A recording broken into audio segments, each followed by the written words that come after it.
can hear me outside of this room, just make your way on in. I want to welcome everybody to this rain-soaked afternoon. How you feeling? Well, I see, are you waving at me? Hi. So, I want to bring some energy to this room because the topic that we're going to talk about is a pretty powerful one. But first, let me just say I welcome you guys to the Wealth and Wellness Festival. Unfortunately, it's a little bit rain-soaked. But this seminar, turning pain into gain, is a highlight for me. And I know for these ladies here. And so I just had a couple of remarks. My name is Keith Terry, and I'm a business owner at Terry Performance Group, but I also am the host of a podcast called The Next Big Thing with Keith Terry. Why this is so important to me when I talk about trauma, and some of these ladies have been through trauma and pain, and they've turned that pain into something significant. And so for me, my son, my youngest child, died by suicide less than 2 years ago. And so, like them, I'm using my pain into something positive. And so, as we go through the next 2 hours, I think you're going to enjoy what we have for you, because you're going to hear some inspiring stories and some transformative information. But I just want to share a couple of things. Each of the panelists here today have faced some immense challenges, battles that have tested the strength and resilience in ways that are scarcely, a lot of people couldn't deal with, quite honestly. Yet from the depths of their pain, they forged a level of empowerment, hope, and healing that I think you will find inspiring.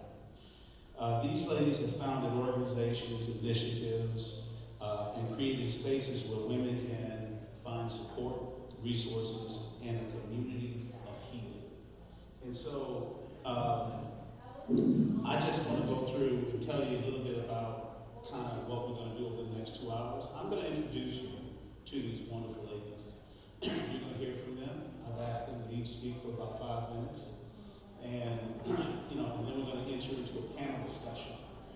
After that, we're going to open it up for discussions. So there will be time for you to ask your questions. And so with that, let me just shake this. When I say pain, I would assume that everybody in this room has had some level of pain and trauma. And yeah, let me close the door. Some kind of pain and trauma. And so this discussion is about recognizing pain, trauma, and turning it into something that's a gain for themselves and for others. And so let me start by introducing our panel. The first person, and I'm going to introduce them, and then I'm going to call them, and they're going to give you the 5 minutes, because they can do a much better job of describing who they are in their bios, because their bios are quite long, because they're quite accomplished women. And if I had to read them, it might be 20 minutes.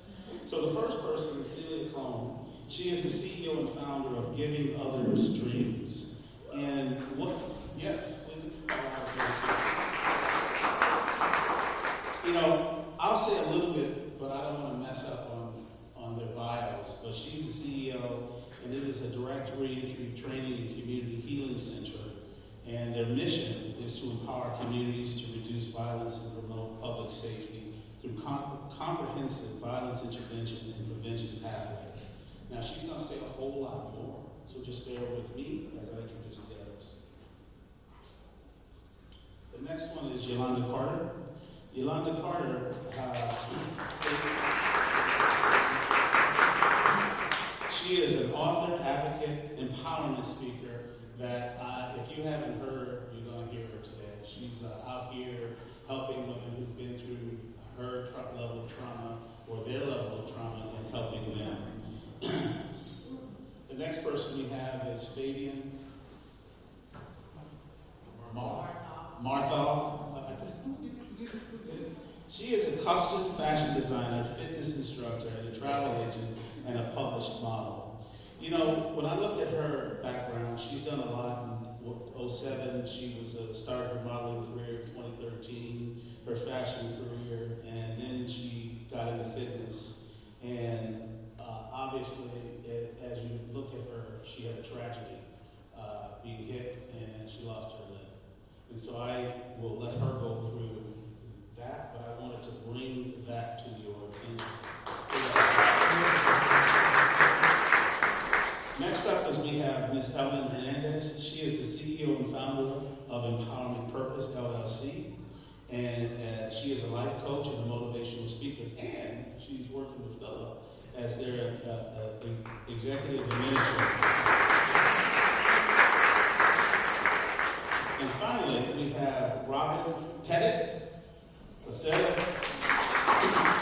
is the founder and CEO of Robin's Resource Group. And it is a pretty remarkable resource group that is, it's a culmination of many of years of her professional career. And she solves problems with folks in the community, providing health care, life insurance, and real estate solutions that folks may have. And so I want you all to give them all one more round of applause. And I personally want to thank each of you for sharing your pain. And I think the journey from that pain to where you are now, to me, is an inspiration. I can just tell you that when, as a father, my son was 24, and when that trauma happened, when he decided to take his life, it was the day before my birthday. And so I understood my son had some mental illness. I thought we got to stability, but no one thinks that their child is going to do that. Let's just be honest. And so the impact of that journey, I can just tell you, and I look into your eyes, I applaud you. And so that's enough of me. Let's share. So Celia, I'm going to go to you first. I've asked them to talk 5 minutes. They can tell you what they want, and we're going to have a good conversation. Good afternoon, everyone. I thank you all for coming out and joining us in the rain, getting the blessings from God. I hope everybody's in great spirits. I want to thank Phillip and the Entrepreneurship Academy for hosting this powerful event, but also as one of our new partners in South Chicago, we're very proud to be collaborating. Collaboration is key. So my name is Celia Colon. A lot of people use my name, my initials, which is easier, it's Cece. I'm from the southeast side of Chicago, South Chicago community. I am someone who grew up with a mother who suffered with severe mental health issues due to being brought up in violence herself. As a child, I didn't understand that. You know, I've seen TV where parents were loving and the white picket fence and things like that. I'm someone who, unfortunately, a lot of us don't like to talk about it, but I survived my mother, right? It wasn't her, I would say it wasn't what she wanted to do. It was something that was cast upon her because of her experiences of violence. Because of that, and because my mother had severe mental health issues, I was brought up in a home where there was a lot of violence. I'm someone who is a survivor of many things, right? Growing up with someone who doesn't know right from wrong, who really don't want to be a parent, you're kind of on your own figuring it out. So for me, I understand what it means to be a survivor of watching violence in my home, but also having violence happen to me on many levels. And not just me, but everybody in my home. So, you know, I'm someone who, unfortunately, can tell you what those tragedies feel like and how healing from them feels like too, right? Because I'm still on this healing journey.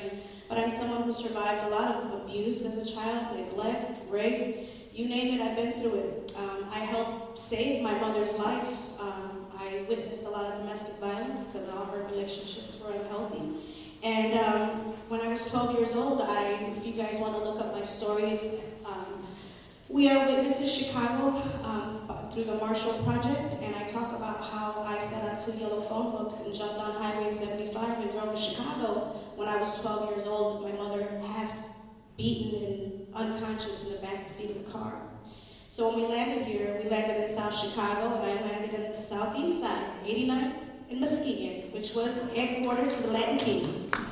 So because of that, and I grew up in this space where back in the 80s and 90s, people know gangs aren't what they were now, right? They were actually like not-for-profit. They used to keep the community clean, feed the kids. So that's where I found protection.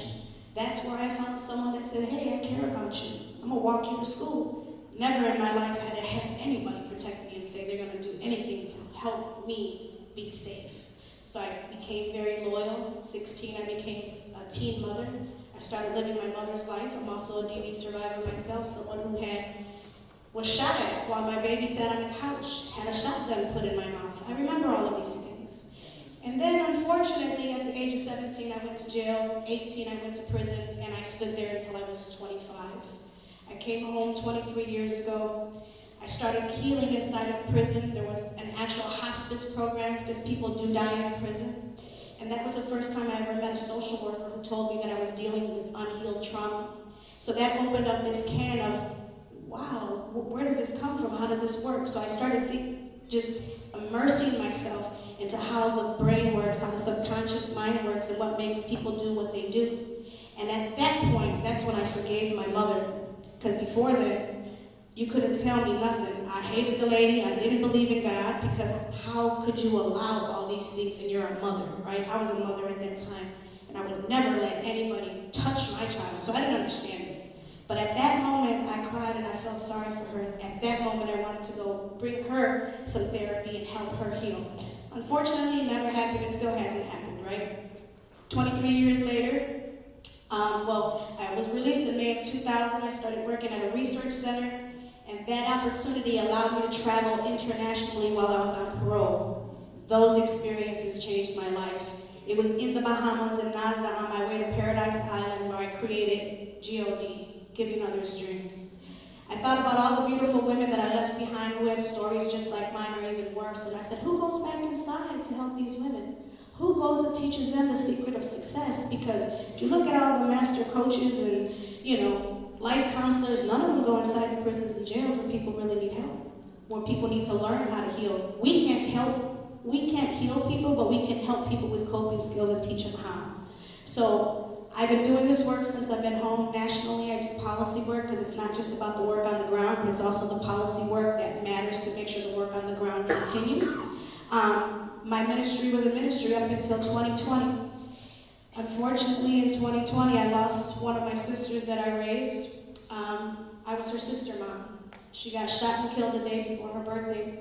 And on her birthday, due to the city of Chicago not having a trauma-informed policy inside any medical examiner's office, they forced me to go see my baby on her birthday with the 45 to the head. People don't talk about it, but I do, because it needs to stop. The system creates and perpetrates the violence that we see on the streets. If I was somebody else, they could have did anything with our babies. To be honest, they don't respect black and brown bodies. So when I went to see my sister, they could have showed me a different space, but they showed me her whole wound on her birthday. Broke my soul. There's no kind of therapy that you can come back from that. Fast forward, day of the funeral. You know how they put the flowers in your car? They put a box in there with no label, no name again, because there's no trauma-informed policy to protect people. I open it up when I get home. It's my baby's crime scene clothes with her blood still wet. Pieces of God knows what. Changed my life forever.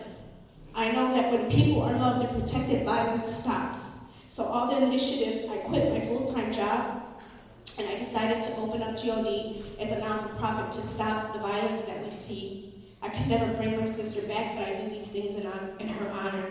So at the GOD office, we are completely a training and holistic healing center, and we have programs, peer support programs for everybody. On Monday, we have something called Magical Mondays for our LGBTQ+ community. We also have the first coming out room for families that need to have that space to really talk about things. On Wednesdays, we have Wellness Wednesdays just for women. On Thursdays, we have Thriving Thursdays. On Fridays, we have Family Night. And once a month on Tuesday, we have a grief support class. I am someone standing here telling you what the testimony of what God looks like. God is the only one that helped me, healed me, and continues to push me and elevate me to do these things and talk about the things that I do, because it's not something that many people can carry. I do this work because it's personal. I do this work because I know that true change happens one-on-one, and it only happens when we decide to love each other and care for each other and stop judging people about who they are and how they approach you. We got to meet people where they're at and not who we expect them to be. And for me, Being on this panel is very important because it's about the survivors that are here. On June 8th, we're having our second annual Beat Us Promise for Peace at the park. Free food, haircuts, DJs, so I ask you all to join us. And I thank you all for this time. See, I knew 5 minutes was going to be hard for this panel.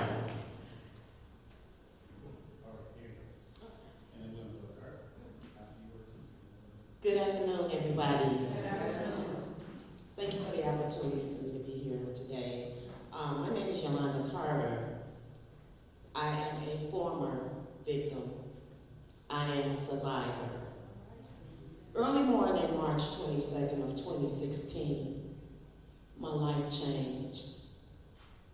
Someone that I trusted with my life, someone that I trusted around my family, my children, one day he decided that he wanted to take my life. And with that being said, I went to bed one way, but I woke up, didn't wake up the same way I went to sleep.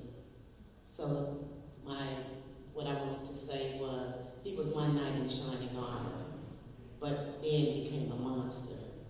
He decided to go and get a hammer, and he beat me with a hammer, and he left me in a pool of blood to die.